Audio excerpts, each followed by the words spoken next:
Today, we'd like to talk to you about a few Volkswagen sound system troubleshooting and repair tips, and include a little information on the new Heidelburg 5 radio with anti-theft protection.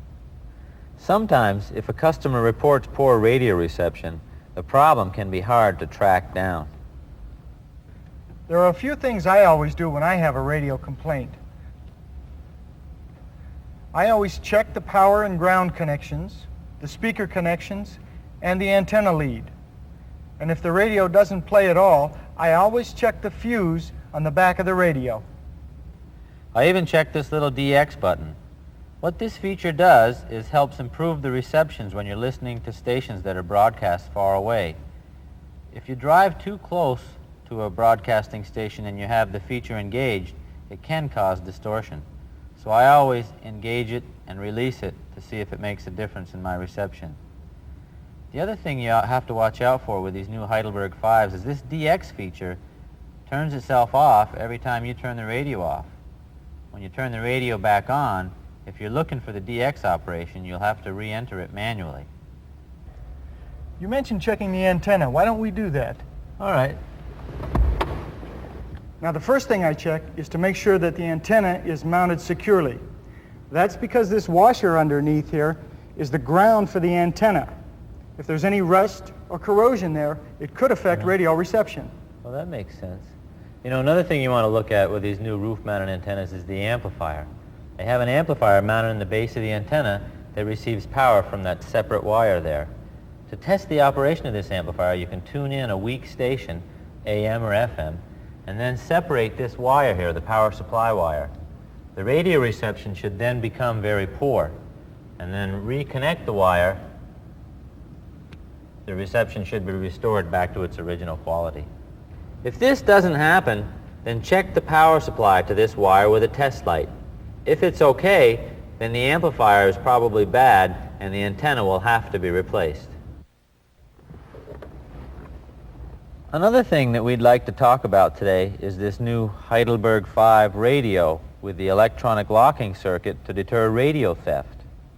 We're going to go through what you need to do if the power has been disconnected from the radio, how to code a new or remanufactured radio, and how to change the radio code. First, let's talk about what you have to do if the power supply to the radio is interrupted, such as if the battery's been disconnected or if the fuse blows. When this happens, you'll have to enter a code into the radio to get it to play again. Now make sure you get this correct code from the customer, because you only get 6 tries to enter this code. If after the first 3 you haven't gotten it right, you'll either have to disconnect the battery or remove and reinstall the radio power supply fuse. Then you will have 3 more tries. If you don't get it right this time, the radio will lock up electronically and have to be replaced. For this radio, the code is 1987. First we switch the radio on. Now push and hold the AM/FM selector button. Then push the scan button. You have to push the AM/FM selector button first. In about 3 seconds, the display will go from this safe display to a display that looks like this.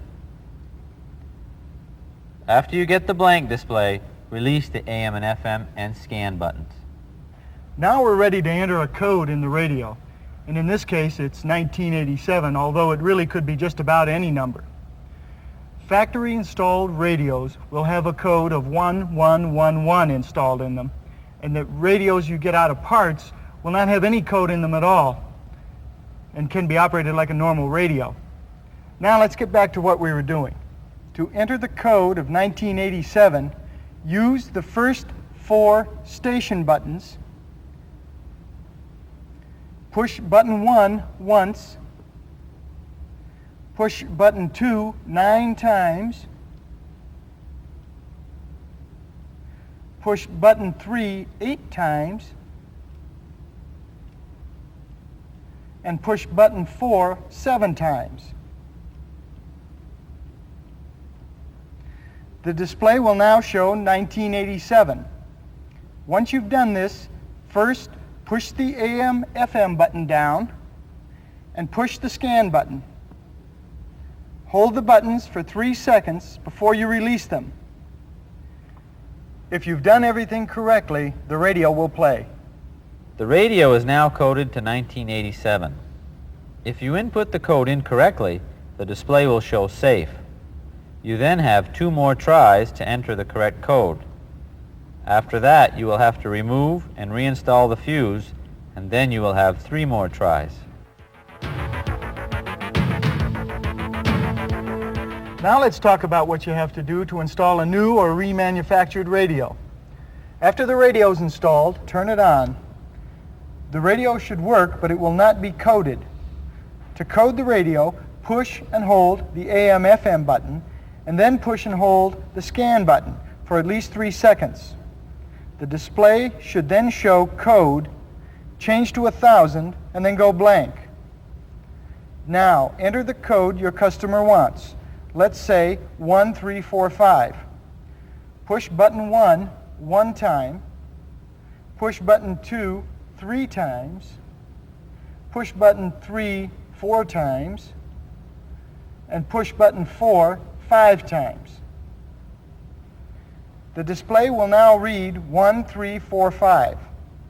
Now press and hold the AM/FM button and then the scan button for at least 3 seconds. The display should switch to safe and then switch to a radio station frequency. The radio is now coded and should work.